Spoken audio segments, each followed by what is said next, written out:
Night falls on the west, the river darkens, and the Duat opens. The sun meets its mountain, the shore cools, oars lift, and the night boat moves. Names must be spoken, not once, but exactly, gate by gate, hour by hour. 12 passages wait, each with a contour, each with a rule, each with a keeper. You could call the passage Duat, 12 Gates of Night, Egyptian mythology documentary, but the film is painted on stone and the reel is a river. The west is not a compass point, it is a threshold, and the city of the living stares at it each evening. In Thebes, the mountain holds corridors, and those corridors carry the script of night. On the day deck, the god rides the manjet, bright and public, and priests sing in open courts. On the night deck, the god rides the Mesektet, quiet and hidden, and the crew speaks the liturgy under the sky of rock. The tale is not future or memory, it is present work, repeated forever. The hours are not clocks, they are rooms, and each has a gate and a name. Egyptian scribes call the book Duat, that which is in the Duat, and they draw it as a plan. Each hour has registers, bands of action, living rivers, and caverns with citizens. Figures walk right to left, because night travels that way, into the earth, then out again. In the 18th dynasty, during the reign of Thutmose III, a complete cycle covers the burial chamber of Khepri 34, and the text names each hour. The plan is engineering and art and a ceremony that keeps the world running. The first hour begins at the western gate.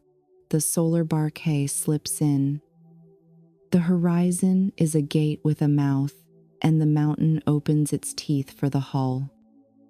The boat carries Ra as an old body, tired from day, still crowned, still armed. Sia stands near the prow, perception given form, eyes attentive, and hands steady on the rail. Heka stands within reach, magic as person, the power to speak a form into safety. The pilot keeps to the channel, called Werns by some copies, the watery road of the first hour. On the walls of Khepri 34, figures are fine, limbs reduced, lines crisp on a yellow ground, as if the map must be strict to work. The first hour sets the tone. It is entry and orientation. It is where the boat learns the night again. Each gate has a keeper and a name, and the name must be spoken. Egyptian ritual treats names as instruments, and the wrong word fails like a broken oar. In the night books, gatekeepers are drawn with labels, and the labels are the passwords. The crew recites, the pilot answers, and the guardian lets the rope slip. In some copies, 3 officials stand at a threshold: a doorkeeper, a herald, and a gatekeeper, and each title demands a phrase.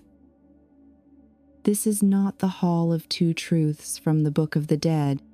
This is transit, not public judgment, though border checks echo a court.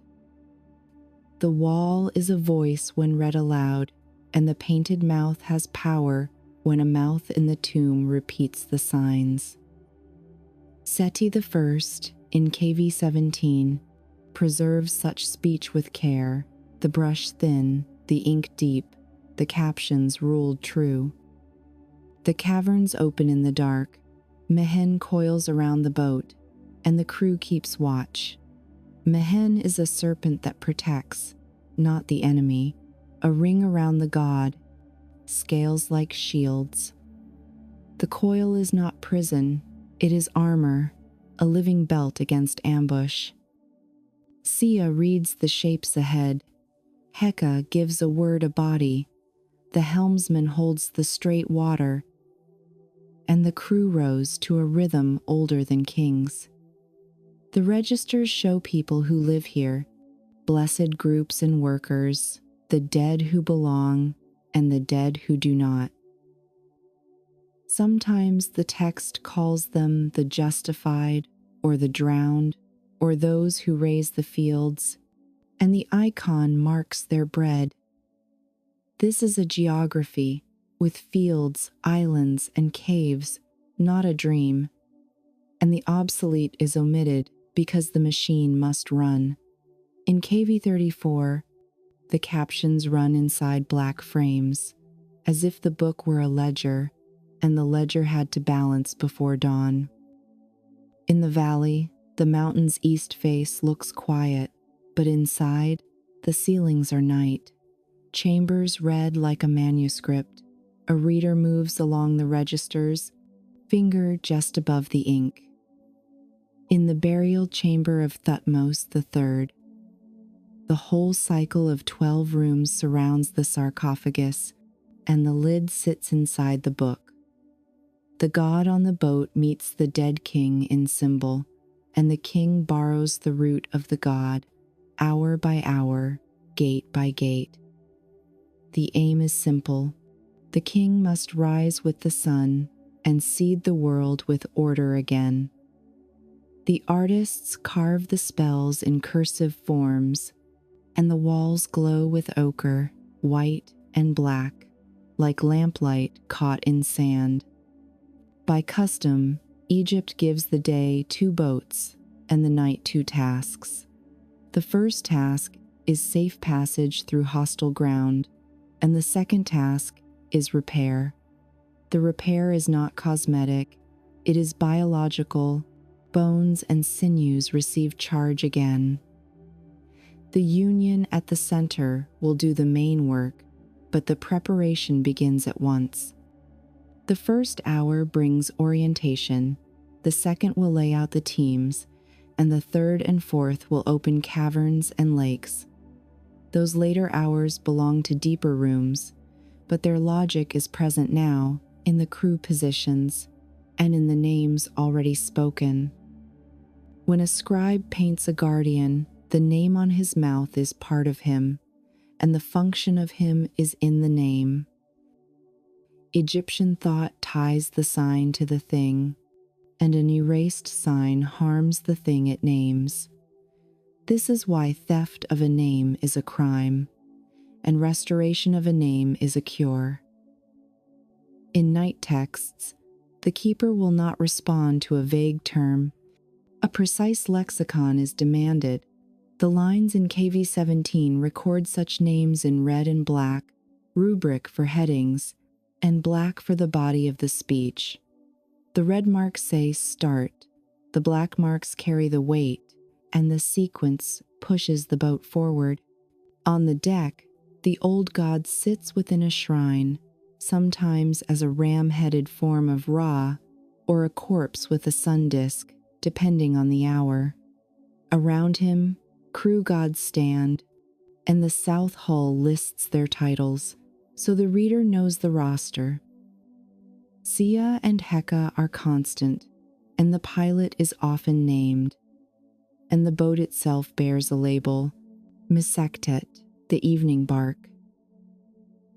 At the rails, other gods attend, among them a form of Set in certain Ramesside copies, a helper against Apophis, an interpretation that some modern readers debate. The enemy is present as a threat, even in the first passages, a coil asleep in black water, not yet struck. The spells that break that coil belong to later hours, but the knife is already sharp. In KV34, the registers bend around corners, and the cartouches of Thutmose III sit like seals on a contract.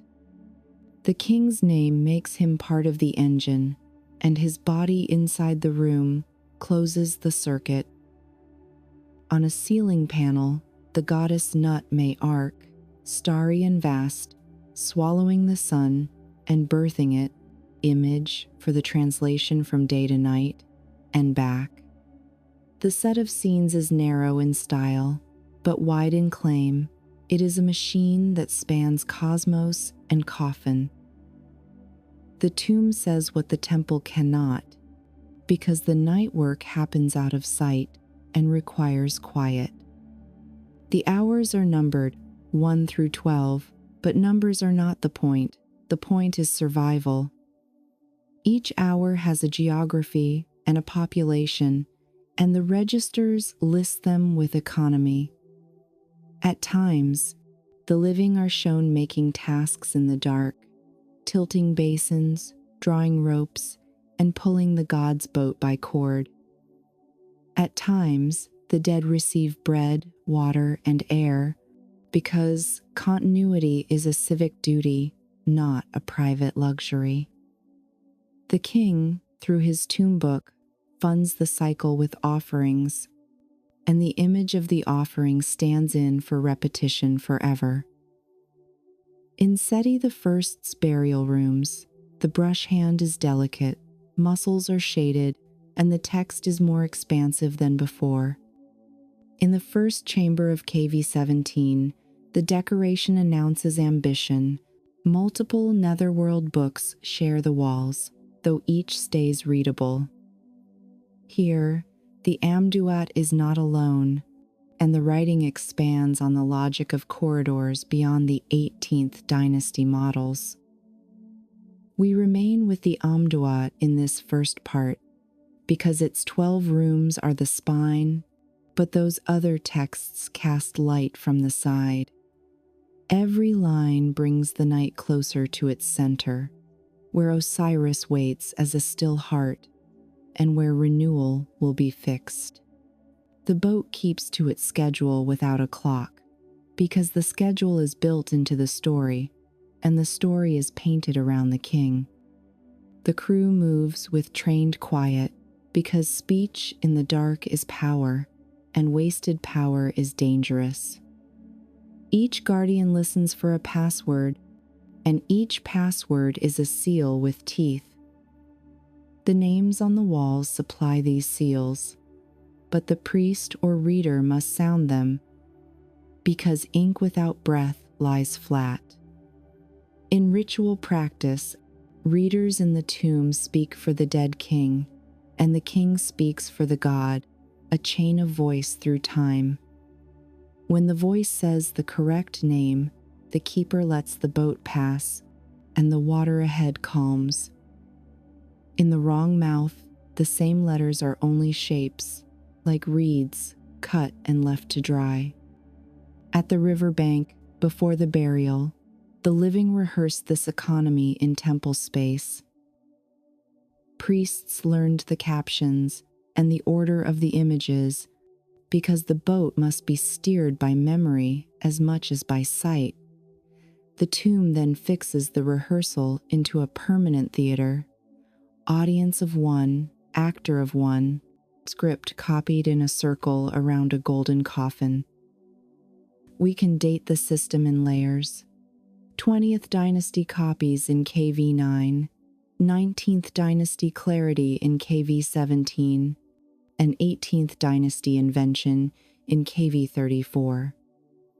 The pattern is not a simple line, because each king's crew adjusted details. But the backbone holds: 12 rooms, 1 river, 1 return.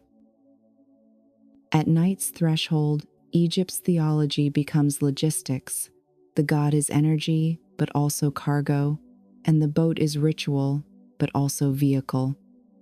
Words are ethics, but also keys, because power without law heats the dark and draws the wrong attention. The very idea of Mehen, the protective serpent, admits the risk and answers it with a safe coil. The enemy has a name: Apophis, Apep, a process without order, and the boat carries nets and knives for that hour. Those tools will surface in later scenes, but the crew feels their weight now, because preparation is safety. On the first stretch, the star clock does not tick like ours. The registers themselves are the measure. A figure line ends, a caption stops, and the boat reaches the next action.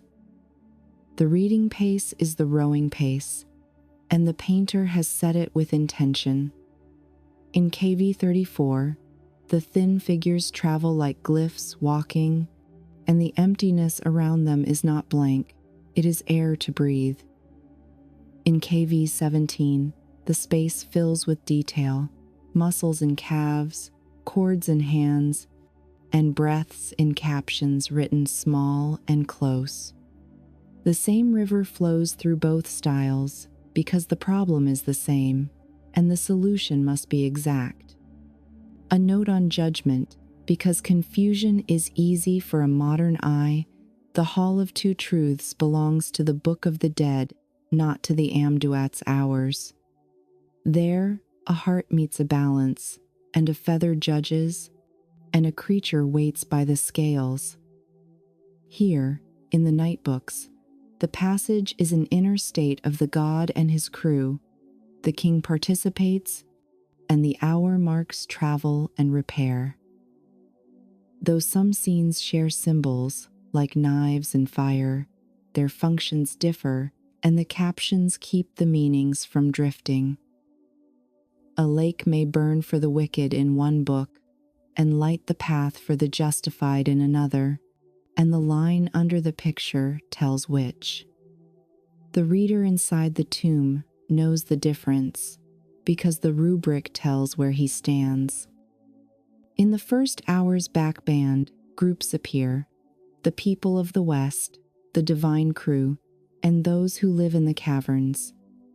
These are not extras, they are citizens with jobs, and the captions often list their duties: fetching water, dragging cord, steering. The theology is civic, because Egypt thinks in institutions, and the River of Night is a state project.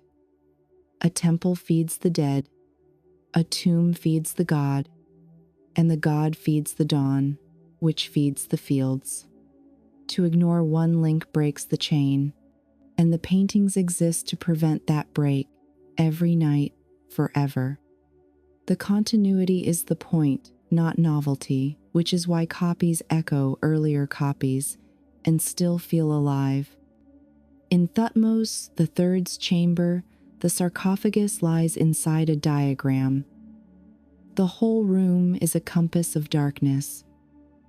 The coffined king lies like cargo in the god's boat, and the painted boat circles him with certainty. The ramps bring you down into the plan, and the plan wraps you like Mehen, tight but not hostile. You can walk the hours with your eyes, register by register, like a priest pacing a long hymn. At corners, the lines bend and continue, as if the script refused to be cut by rock.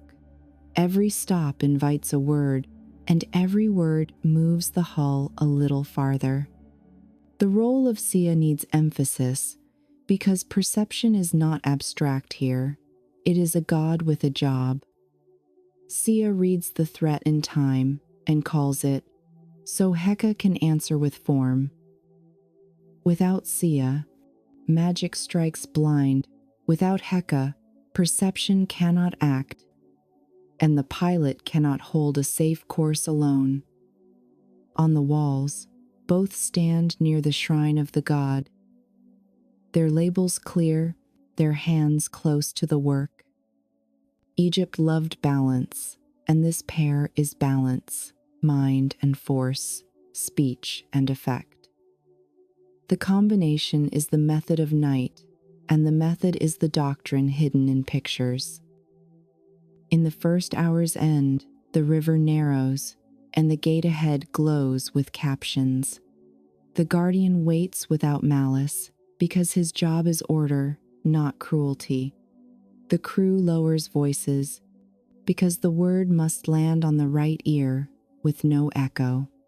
The reader in the tomb lowers his voice too, because the room amplifies and the stone hears carefully.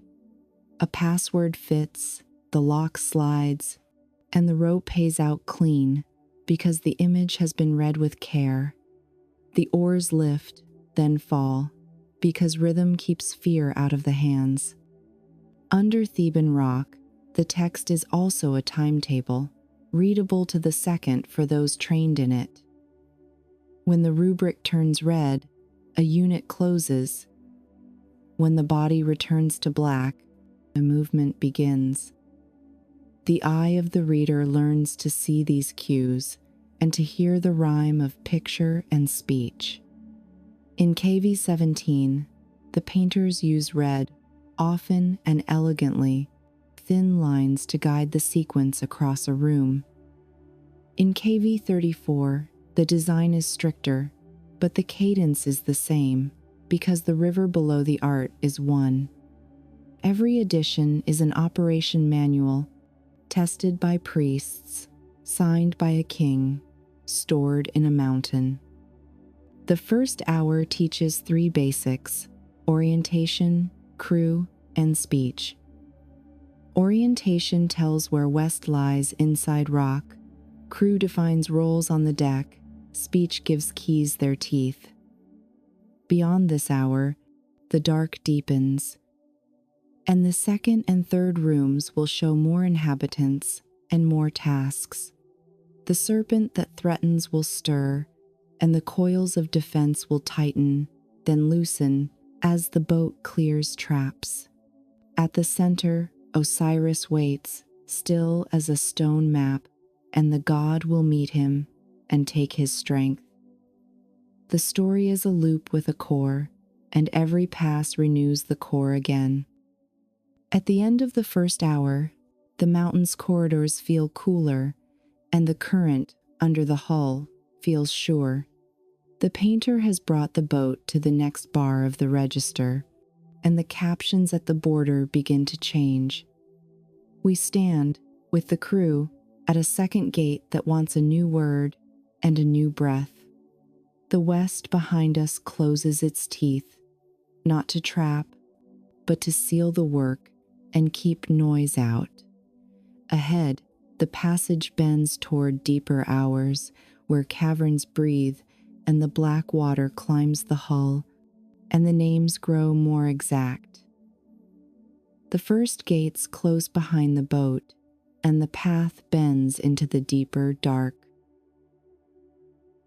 Apophis rises in the black water, nets go out, knives are ready, voices hold the spell. The crew leans forward, because turbulence speaks, and awake without cause is a sign. Sia reads the eddies, Heka fixes the words, and the helmsman keeps the prow on the dark line. The serpent is not yet struck, it is hindered, bound, and turned, because the killing belongs to a later hour in many copies. In Ramesses scenes, Set may stand at the rail as helper, a stance some scholars debate, but the caption calls him ally against disorder. The spell is a cord, and the cord bites, and the knives named for the task flash with purpose. The voice is the main blade, because the enemy is unformed until the word pins it to shape. This work prepares the way, and the boat slides past, because the black wave lies down when the name lands true. Beyond the first entry, the second hour opens space, and the third hour deepens it with caverns that house citizens. The Amduat calls these places by titles, and the registers enumerate groups with calm. There are the justified who breathe, and those who wait for air, and there are teams who pull the cord at the bank. At Thebes, the icon sets these groups in rows, and the captions give duties with minimal flourish. In KV 34, Thutmose III's chamber keeps the design strict. Figures thin, labels boxed, purpose direct. The text names a waterway, the river of the hour, and names the landings, proper nouns that act like coordinates. The vocabulary is technical: fields, caverns, gates, pylons, each with titles written small and exact. A reader can steer by these words because the words are placed like markers along a canal. Lakes appear in these early rooms, their surfaces flame for the unrighteous and warm the righteous who belong. This double role is not a contradiction. It is function by status, and the caption decides which. The Book of Gates paints a lake of fire with clarity, and the red bands glow under lamplight on limestone. When Seti I's painters filled KV-17, the lake's edges were clean, and the punished were drawn in types. Hands bind, hands pour, and names give law to the scene, because the netherworld is an ordered city. The idea of punishment is present, yet the aim is transit and repair, and not spectacle. The king's crew meets keepers at pylons and offers passwords to pass, and the boat continues. This is the bureaucracy of night, and it keeps the cosmos honest. When hours 2 to 4 are mapped, the guards stand at thresholds that look like temple gates, tall and labeled. The Amduat treats them as necessary locks, while the Book of Gates stresses their faces and names. A doorkeeper, a herald, a gatekeeper, these titles recur, and the phrases to answer them recur as well. The recurrence is not dull, it is security, and a mismatch would strand the boat. A priest in the tomb reads the names aloud, and the echo marks the turn of the hull in the mind. Seti I favored such clarity, and KV-17 reads like a manual, precise and quietly grand. The Ramesside clarity complements the 18th dynasty plan, and both are used together in practice. Egypt's confidence lies in this blend: invention, then refinement, both fixed in stone.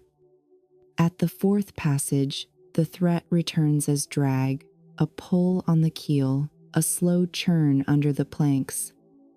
The crew answers with chords, each chord named, and with bars of bronze that bite the water's skin. The texts call these bindings by terms that are not metaphor. They are instructions, and every sign is a tool. When modern readers speak of myth, the walls answer with engineering, and the boat moves. The messenger to the gate repeats the next sequence, and the guardian's posture loosens. Names tally like offerings, and the rope pays out clean, and the prow clears the teeth of the pylon. Inside the shrine on deck, Ra rests within a chapel form, ram-headed in some hours, as captions specify. The boat remains the Mesektet, named in label, and the crew roster is stable in the bands of text. At the 5th hour, caverns widen, and storage of forces begins. Food, breath, and warmth are prepared for the union ahead. Preparation is a ritual, but also an economy, and KV-34 shows the provisioning in elegant shorthand. The justified receive air, the living teams set devices, and the god's shrine hums with quiet purpose. The registers trace straight lines, because uncertainty wastes light, and light is rationed in rock. In the centers of the bands, work groups carry ropes and poles, and their labels list functions. These labels are not captions for a crowd, they are prompts for trained readers in the chamber. Everything in the room serves the same aim: the safe arrival at the still heart of night. The method is patient, and every line circles that center. At the 6th hour, the barque enters the chamber of Osiris. The heart of night is still. The room is called the cavern of Sokar and Osiris in some copies, and the air changes and the words slow. Osiris is not a passerby here. He is the axle, and the boat moors before him with care. Ra approaches as an old body and as a soul that shines, and the two powers meet without noise. Union is the verb here, not conquest, and the captions name the contacts, body to body, name to name. The king's tomb makes this join possible because the king is inside the book that plots the approach. In KV 17, the narrative expands at this hour, bands grow dense, and the palette deepens. In some scenes, Sokar's falcon shape appears, compact and potent, a sign that links deep Memphis cult to royal night. The union is theology, and it is mechanics, because renewal must have a source. What is joined here is time, day power, and death power, coiled into one strength. The scene does not display violence, it displays rest, and the result will carry the next hours. In this chamber, the voice lowers, and the reader's breath is measured to the captions. Modern terms like syncretism fit poorly here because the room is less theory than function. The rules are written beside the figures, and the rules speak in verbs: to bind, to lift, to join. When the meeting is complete, the boat is stronger, and the old face of Ra holds a young seed. The shrine closes like a box, and the prow turns toward work. The 7th hour turns to renewal, bodies mend, breath returns, stars are seated. Repair is literal, limbs receive force, vertebrae take charge, and the skin warms. The registers draw these acts as neat procedures, not gore, because the process is orderly. Heka gives shape to the repairs, Sia watches the alignment, and the pilot keeps the hull very steady. A field named in the text hosts these works, a station designed for restoration in sequence. The Book of Gates shows graded groups here, blessed and punished, and the imagery contrasts order and failure. The captions drive the contrast: a good name draws life, a bad name draws fire, and the lake answers accordingly. The lake warms when law is present, and the same lake burns when law is absent. In KV 17, restorations are written with detail, sinews mentioned by name, and the equipment named as well. The tone is clinical and sacred at once, because the body of the god is a blueprint for all bodies. When the parts hold, breath comes, and the crew prepares the seed work in the sky register. The star making begins, and the ceiling becomes a draft of heaven, a chart with a promise. Ramesses VI copied vast spans of these matters in KV 9, and his ceilings carry dense sky maps, astral bands, deities in rows, and signs that mark hours, all rendered for readers trained in the pattern. The union at 6 fuels this climb, and the 7th turns it into visible acts. Every word on the wall keeps the tempo, and the boat remains on schedule. In KV 17 and KV 9, the walls are books, and the ceilings are maps. Seti I chose a rich library of night, and the painters honored the text with line and color. Ramesses VI extended this library, and his vaults at KV9 hold a survey of netherworld scenes. The ceilings carry constellations and gods of the hours, as if the roof were a sky that could teach. The walls below run with the Amduat and the Book of Gates, and sometimes with other compositions. A visitor with light can read for hours, if trained, and the sequence of gates unfolds like a score. The technique bridges reigns, 18th dynasty invention, 19th dynasty refinement, 20th dynasty expansion. The mountain, the books, the king within, all share the same aim, a working dawn. Two maps stand together, the Book of Gates and the Amduat, and both guide the night. The Amduat is the spine of hours, with rooms and rivers, and a central union that powers return. The Book of Gates frames the route through pylons, with keepers, passwords, and civic scenes that categorize the dead. They overlap at many turns and diverge in emphasis, yet a reader can steer by both without confusion. In Seti's KV17, both are present, and a trained priest could shift from one to the other as needed.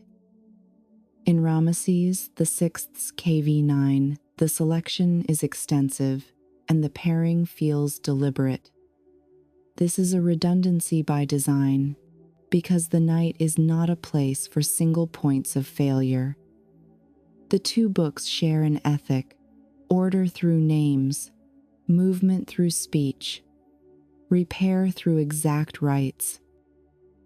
After the union, the 8th and 9th hours elaborate repair into ascent, not yet eastward, but upward in power. Limbs are recharged, and faces take light again, and the crew moves among stations with learned ease. The texts call these places by titles that look plain, fields and houses, because the divine work uses familiar terms. The familiarity calms the reader, and the scene feels like a city, not a maze. The ceiling registers tie these works to sky, with star bands that enroll the renewed into the cycle. Egypt's confidence in repetition shows here, because the same acts must be done nightly for the world to hold.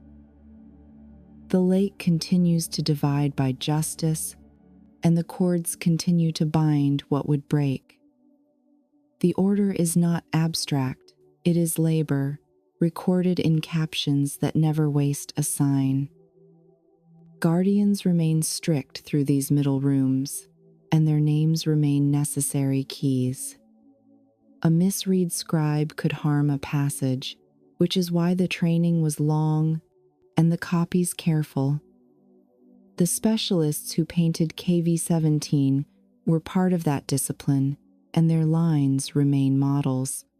They kept red rubric bright to flag starts and turns, and they set black script clean against a pale field. The result is legibility under lamplight, which the tomb demanded, because readers worked in the dark. Cave9's teams worked with similar goals, though their style shows a different hand. The density of Ramesside texts required clarity, and the painters met the need with firm ruling. The books on these walls are tools, and the tools still read. We return to Apophis in these sections, because the enemy does not quit after one binding. The serpent tries to swallow the river, or to kink the channel, and the crew responds with tested spells. In some copies of the Book of Gates, a giant serpent is cut by knives, held by gods in line. The captions name the knives, and the gods, and the act, so the scene is instruction, not legend for pleasure. Set, in his role as defender, sometimes appears again, a point noted in debates of modern commentaries. Whether or not he is drawn at a given gate, the function is constant, to oppose unmaking. The net is thrown, the cords tighten, and the black water stills. Speech seals the act, because the words close the wound in time. As the 8th hour ends, bodies that belong rise, and breathe without aid, and stand in ordered rows. The 9th moves them into roles, stars above, workers below, and the crew returns to the boat with fresh strength.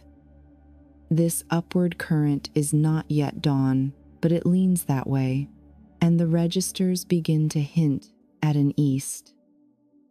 The god remains in his shrine, old and young at once, because the union holds within. Heka keeps the form secure, Sia keeps the lookout sharp, and the pilot holds the line. The reader in the chamber follows and feels the cadence tighten, because the hardest turn has passed. What remains will be speed and precision, and gates that respond more quickly to law. The mountain's air cools, and the torches show a steady flame, without smoke blown back. Names continue to matter more than weapons, though weapons make good pictures on stone. A wrong name costs time, and time is a danger, because the East waits with a schedule that cannot slip. In the day temple, the clock is water, and in the night temple, the clock is narrative. A band ends, a caption turns red, and the hour concludes, and the boat moves to the next action. This rhythm shapes the reading, and it shapes the rowing for the imagined crew on the wall. Egypt's ceremony lives in that unity, word and motion, image and engine, priest and king. The copies in KV-17 and KV-9 remain our best teachers because their makers drew from rehearsal. The king inside the mountain needed the same outcome we need to imagine, a reliable dawn. The Book of Gates continues to grade the dead through scenes that are not trials in a hall, but audits at borders. Where a judgment motif is present, the caption tells its scope and keeps it distinct from the Hall of Two Truths. The two compositions, together, create a full policy for night, movement, repair, and order. Egypt did not confuse them, and the walls keep them separate, even when painted in one room. In KV-9, the proximity of scenes asks the reader to be exact, and the exact reader meets the demand. The lake of fire glows under lamplight, and the stars glitter on the ceiling, and the boat moves between them. This proximity is not an error. It is a composite machine, built to work after doors close. The effect is confidence, because redundancy breeds safety in the dark. The 9th hour closes with a sense of stored momentum, like a river held behind a lock, ready to surge. The crew checks chords and checks names, and the shrine door is sealed with a word. The king's names on the sarcophagus ring softly because the room is a resonant box. A reader today can stand in KV-17's burial chamber and see the same sequence, though the breath that activated it is gone. In KV-9, the eye must travel farther because the program spreads wide and climbs high. Both were designed for the same night, and both still point to the same east. What remains are hours that carry the boat toward the lip of the horizon. Where beetle and sun meet, the next turns will be quick, and the wind inside the mountain will freshen with the promise of light. The crew rests in posture, not in purpose, because the night allows no idle hands. Sia keeps reading the water for deceit. Heka keeps words shaped and ready, and Mehen keeps his coil tight. The oarsmen hold rhythm, and the pilot watches the gate ahead, because the next lock opens soon. A watcher at the stern looks back and sees the closed teeth of the earlier pylons, sealed by law. The passage behind cannot be reopened because the machine must only move forward now. The text is a one-way road, and the art is a gate that closes with each beat. What opens next will carry the boat into hours 10 to 12 and the door of the east. The river in the rock straightens and the hull leans toward the brighter black beyond. By the 10th hour, the water thins and the current begins to lean east. The crew feels the keel lighten, because the dark behind grows heavy and the black ahead turns gray. Sia reads the faint seam on the surface, a line like a stitch in cloth. Heka shapes breath into ordered sound, because the last locks respond to clean speech. The pilot looks for the sign of the horizon, the akhet sign, made in stone, 2 hills, 1 sun, held in the mind. In Thebes, the walls of Cave 17 carry these late bands with care, captions close, figures steady, purpose unbroken. Ramesses VI, in Cave 9, ordered similar late hours, broad and legible, ceilings dense with star bands that steady the eye. The mountain at Thebes holds that library, and the library holds the road to morning. In the Amduat, the 10th and 11th rooms compress the route, then prime the edge of light. The registers tighten, and the boat is often shown pulled by cords because speed becomes a value. This is not panic, it is timing, and the schedule belongs to the world beyond the tomb. The Book of Gates keeps the gate logic dominant, pylons named and watched, passwords sharp as before. Readers shift between the 2 maps without strain, hour on one wall, gate on another, both coherent. Seti I's painters knew the pair well, and the pairing remains readable in the burial rooms of Cave 17. Ramesses VI teams extended the practice, and Cave 9 recites the course with late confidence.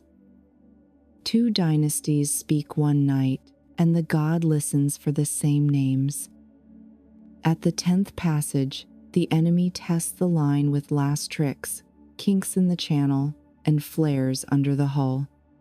The crew answers with the learned net and with chords named in captions, thrown with deliberate grace. Apophis does not own dawn, he only delays, and delay is defeated by order and speech. Some Ramesside scenes show the serpent cut and bound by gods in ranks, knives named for the use. Set can stand in frame as ally in copies that favor that duty, a point scholars note and debate. The caption still calls him helper against unmaking, so the function holds, even when style shifts. Mehen keeps his coil tight around the shrine, a ring of scales that keeps the shrine stable. The oars bite in rhythm, and the prow holds the narrow seam. In Cave 9, the ceilings above these late bands fill with gods of hours and with astral signs that teach time. Decans appear as patterned rows, its star measures that count the night for trained readers. The arc of Nut can span a vault, her body a sky that swallows the god, then returns him. Set beside that arc, the bands below press forward because the schedule must meet the east. In KV-17, the lines remain precise, red rubric marking turns, black script driving the action onward. The floor is a stone river, the walls are a manual, and the corpse inside is the king who needs dawn. 18th dynasty invention, 19th dynasty refinement, and 20th dynasty reach all converge here. The mountain speaks one sentence: move and arrive on time. The 11th hour narrows the corridor to a throat, and the air feels thin and clean. Guardians stand at their posts, faces labeled, titles fixed, as they were in earlier gates. The answers come without waste, because every letter must land, and no echo can blur a term.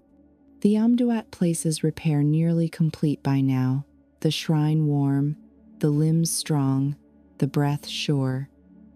The Book of Gates keeps the audit running. Blessed and punished assign their domains by caption. A lake can still burn for the unruled, and warm for the ruled, the text deciding usage each time. The civic ethic stays clear because Egypt treats night as a state project, not a private errand. The king funds the cycle, and the walls account for the expenditure in images and names.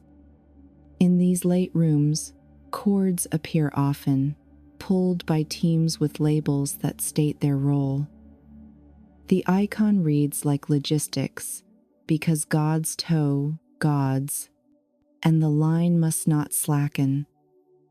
The prow approaches a brightness that is not yet day, a matte light, like bone under skin. Readers in tombs once timed their breath to these bands, voices rising slightly as dawn drew near. The lacquered coffin in Seti's chamber holds that memory, even when breath is long gone. Ramesses VI's chamber extends the memory in breadth, rooms of text that let the mind travel. Both make the same claim, that law and speech bend the dark to order. A wrong word would stall the course, a right word makes the lock open. The 12th hour waits at the eastern gate, Khepri lifts the sun, and dawn gathers. The shrine door opens, not outward, but upward in meaning, and a scarab form stands for the act. Khepri is the verb of becoming, pushed as a ball is pushed, effort turned into birth. Baboons, the morning chanters, often greet the light with raised hands, a sign seen in Ramesside dawn scenes. The horizon is now an engine, 2 hills with a disk between, the akhet made active at last.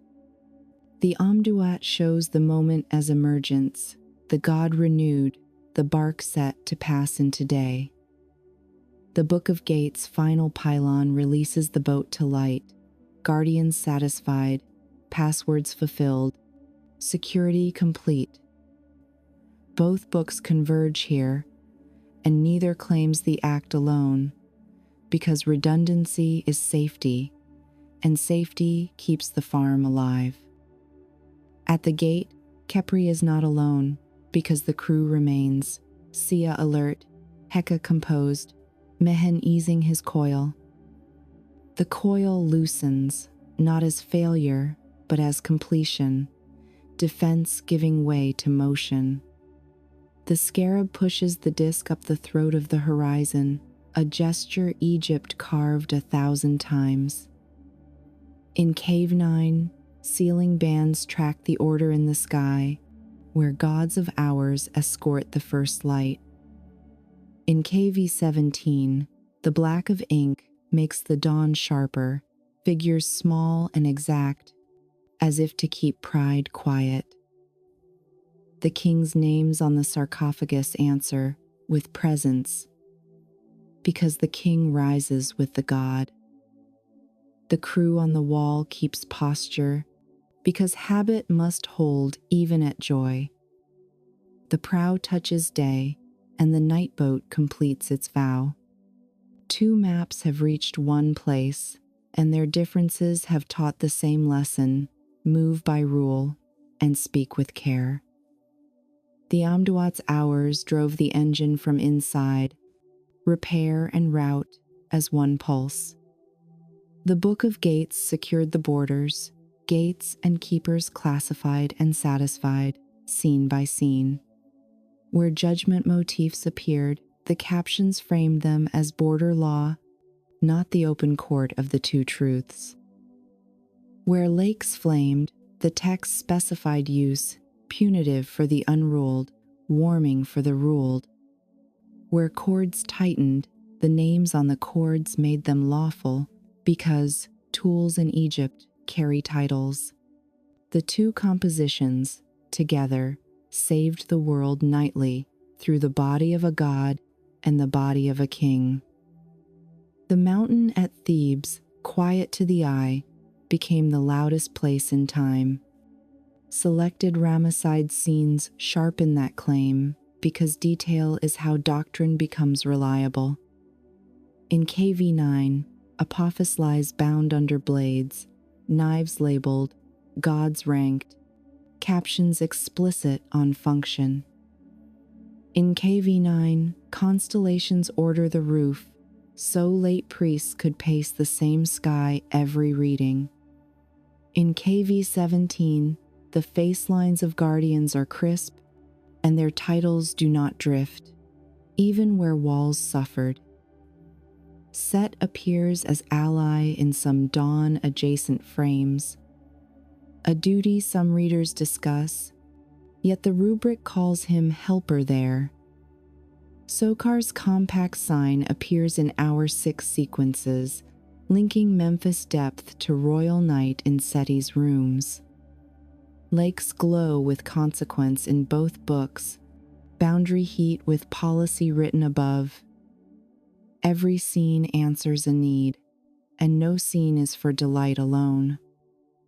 By design, the 12th hour contains the exit to day and the handover to the day boat. The Mesektet yields to the manjet, inside the same god and under the same law. Khepri becomes Ra before the open gaze, the old body now young, the crown steady, the breath full. Baboons celebrate the light, a habit so strong that Egypt carved them on many dawns. The east takes the hull, and the west releases its hold, and the tunnel ceases to be a tunnel. The river of stone becomes a corridor of memory, storing the procedure for night after night. Seti I paid for that corridor, and Ramesses VI paid later, both buying the same return. The payment took form as paint and stone, and those forms still speak in the mountain. The liturgy is simple. Names are spoken, images are read, and the world returns. Simplicity in words did not mean a lack of craft, because training made simple words exact. Priests learned the captions, readers learned the order, painters learned the scale of a register, kings learned to fund the library, because the state needed a dawn that never failed. The Amduat and the Book of Gates, paired in chambers, gave one body two hands. One hand worked inside the god, hour by hour, the other kept the borders, gate by gate. Together they closed the coil of Mehen, and together they cut Apophis, and together they lifted Khepri. Together they returned the grain to the field, and the Nile to its banks, and the breath to the living. The distinction from the Book of the Dead remains firm, even as dawn breaks. The heart and feather weigh in a public hall, a different room, a different book, a different aim. Here, in the night books, The audit lives at thresholds, and the result is transit and renewal. Egypt held both systems without confusion, because captions made borders strong. In KV 17, the pairing lives on walls that still teach, though time has eaten edges. In KV 9, the pairing spreads wide, a late survey that preserves much of what earlier painters knew. The mountain collected their efforts, and the corridors echo their names when a lamp is raised. That echo is thin now, yet the structure remains, and the structure still reads as law. As the day begins, the night crew does not vanish. It translates. Sia stands as perception under the bright disk. Heka stands as power that keeps order in speech. Mehen relaxes out of sight, a guard who patrols without praise, waiting for the next west. Set returns to roles set in day myths, ally or challenger in stories that lie outside tonight. Sokar returns to his shrines, compact and potent, roots in Memphis that keep the core firm. Osiris remains the still heart, the join marked at the center of the night, now carried within the god. The hours go quiet, because the boat that uses them has no need for them when light stands. The gates go quiet, because the locks are open, and the river runs in the open air. By late morning, the practical work resumes in temples, offerings and water, bread and incense, law and measure. The night book waits in stone for sunset, a tool stored, a script folded, a route in reserve. At west, the city will face the mountain, and the mountain will open, and the crew will board. A reader will follow with breath, and a painter's hand will be remembered by line and color. A king will lie inside the circle of the text, and his names will tie him to the engine of the world. The god will ride at evening as an old face, and the first hour will open, and the list will begin. The same chords will bite, the same knives will flash, the same passwords will pass gentle through the rock. The same horizon will wait, because the machine returns, and returns the world with it. The lesson is not hidden, it is written in public script for those trained to see. Names are tools, images are machines, and reading is action, not entertainment. Egypt made that claim for 1,000 years of painting, copying, and careful repair. We can name dates: Thutmose III in KV 34, Seti I in KV 17, Ramesses VI in KV 9. We can name texts, the Amduat and the Book of Gates, both whole, both designed to agree at dawn. We can name enemies, Apophis in black water, nets and knives and words to bind him. We can name allies, Sia and Heka and Mehen, and a helper form of Set in certain frames. We can name outcomes, Khepri lifting the sun at the gate, and fields waking on the floodplain. If interpretations diverge in places, Egypt left enough to steer, and the work of night still reads. Some copies favor certain gods, some honor Memphis ties more strongly, some widen the civic scenes. Yet the cadence remains steady, an engine with few moving parts, protected by exact speech. The tombs are books, the books are vessels. The vessels carry the god, and the god carries the day. No modern stage is needed here, no rediscovery tale, only the mountain and the ink and the rule. The audience was one king, yet the stake was everyone, farmers and clerks, children, and old men. The netherworld texts are public goods in private rooms because the river of light waters every field. To keep that river, Egypt rehearsed the night forever and copied the rehearsal in stone. When evening comes again, west takes the sun, and the oars lift, and the hull sinks into the gate. The first hour starts, and the book opens, and the reader lowers his voice to a careful pace. The caverns breathe, and Mehen coils, and the enemy stirs, and the crew sets chords and words in place. At 6, the still heart waits for union. At 7, bodies mend. At 9, stars are planted. At 10, the corridor thins. At 11, the locks align. At 12, Khepri lifts the disk to the open air.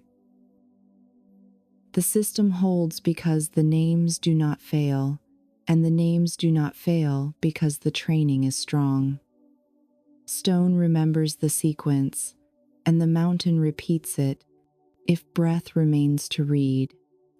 The cycle is a promise, and the promise is kept because the world returns when the names are spoken.